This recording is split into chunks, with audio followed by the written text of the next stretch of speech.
Hare Krishna. Welcome to Parikshit podcast programme.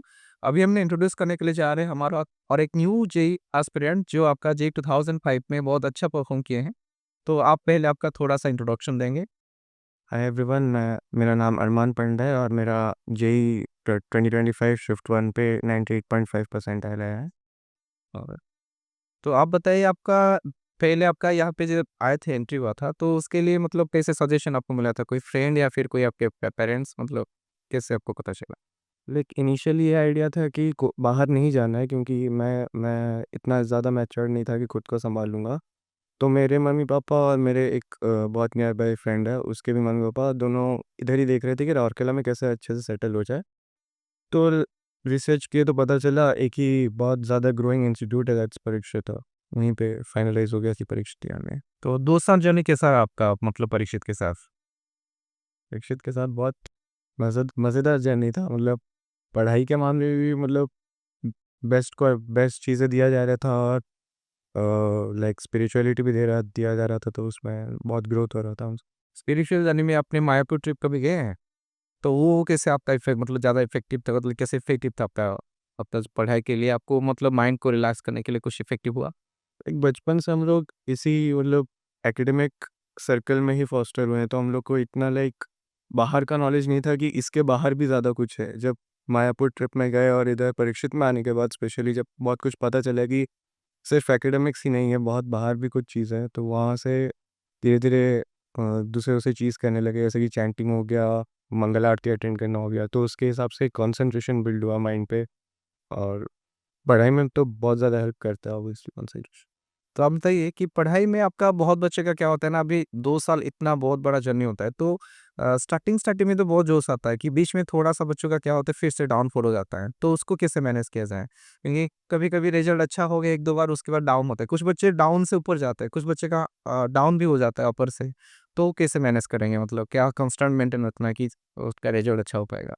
ये तो हमारा भी केस था। हम लोग 11 में आए, बहुत अच्छा पहले परफॉर्मेंस हुआ, फिर धीरे-धीरे कोड चैप्टर्स आने लगे, जब लाइक उसे समझने के लिए टाइम चाहिए, ऐसा नहीं कि हो जाएगा सीधा।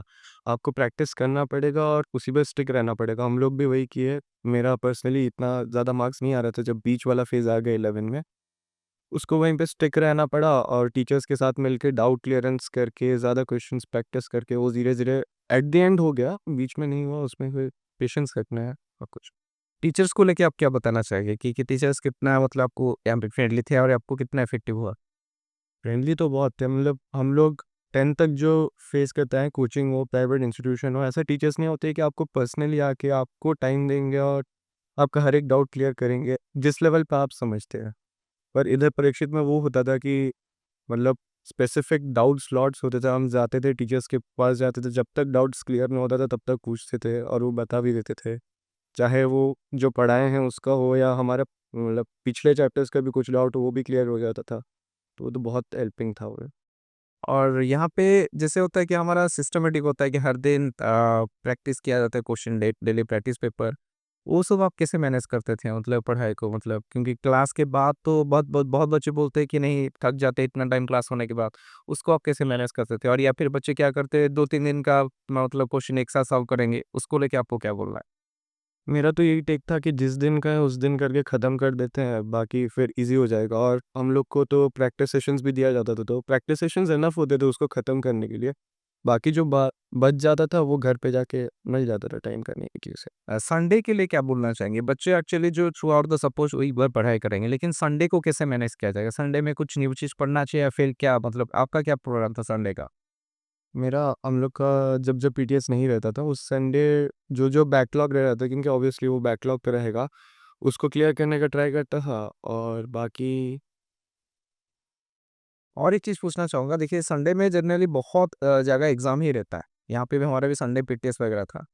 तो एक चीज़ हमने मार्क किया है कि संडे सपोज़ आपका एग्ज़ाम है 3 घंटा का एग्ज़ाम हुआ इवनिंग पे।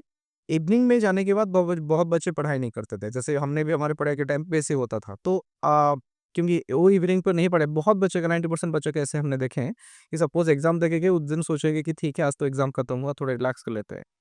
तो ऐसे देखा जाए तो एवरी वीक में तो एक-एक संडे मतलब चलेगा एग्ज़ाम चलेगा आपका। तो ऐसे हर दिन इवनिंग आपका जो वेस्ट होता था उसको आपने मतलब पढ़ाई में एक्चुअली फ़ोकस करते थे या फिर आपका भी ऐसे डिस्टर्ब हो रहा था? इनिशियली तो बहुत ज़्यादा डिस्टर्ब हो रहा था जब तक वो पता नहीं चला कि वो हमारा लॉस है। जब पता चल गया कि उधर हम लोग का टाइम लॉस हो रहा है तो घर पे जाता था, सो जाता था या कुछ करता था, फिर रात को बैठ के पढ़ लेता था, क्योंकि सोने के बाद हो जाता है पढ़ाई। ठीक है।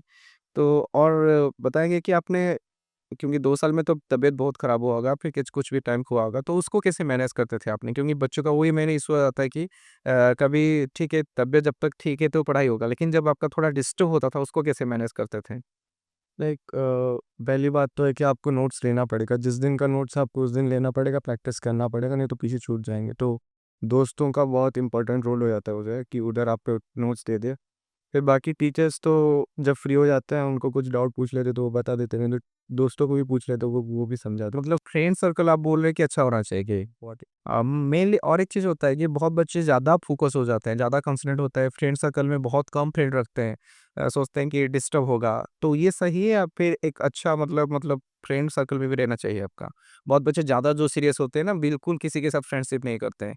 तो उसमें ज़्यादा आपको लग रहा है कि आपका ऐसा जर्नी था या फिर आपका मतलब अच्छा नॉर्मल लाइफ टाइप मतलब फ्रेंड सर्कल था? मेरा तो फ्रेंड सर्कल अच्छा खासा था, मतलब मतलब वो कोई इतना ज़्यादा डिस्टर्ब आपको नहीं किया? नहीं। बहुत अच्छा। नेक्स्ट आप बताएँगे आपका कि परीक्षित में तो बहुत मतलब आपने पॉज़िटिव बोला कि ऐसे क्या प्रोसेस होगा कि जो आपका थोड़ा लग रहा है स्लैक था जो हमने इम्प्रूव कर पाएँगे? जी बनी। परीक्षित में मतलब आपको क्या लग रहा है कि नहीं थोड़ा-सा मुझे ये कम ही लगा, मैं थोड़ा-सा इम्प्रूव करना चाहेंगे? नहीं, ऐसा तो कुछ नहीं लगा, बाकी परीक्षित का इंफ्रास्ट्रक्चर बढ़ जाएगा तो वो बेटर ही होगा। बाकी Parikshit is best with it. Thank you. तो अभी हमने बताना चाहेंगे आपको कि 2 साल में जो बच्चे आते हैं हमारा अभी न्यूली जो बच्चे आएँगे उनके लिए क्या बोलना चाहेंगे कि 2 साल में कि कैसे आपका क्या फ़ोकस लेके आएँगे, कैसे सक्सेस हो पाएँगे? एक ही चांस में जैसे उनका अच्छा 99% लगे वो वैसे अच्छा कॉलेज मिल पाएगा उनको? सर पहली बात तो वही है कि जब इनिशियल स्टार्ट होगा 11 तो अच्छा खासा मार्क्स खा जाएगा। उसके बाद जब कोर चैप्टर्स इंट्रोड्यूस होंगे तो थोड़ा-सा डाउनफॉल होगा, थोड़ा-सा ब्रेक लगेगा। उसी टाइम को अगर हमने एक बार सीख लिया कैसे डिसिप्लिन में रहना है और कैसे उसका हैंडल करना है, उसके बाद वही लर्निंग हमें पूरा कैरी कैरी फॉरवर्ड कर लेगा 12 के एंड तक। ठीक है, थैंक यू। बहुत अच्छा लगा बात करके। हरे कृष्ण, हरे कृष्ण।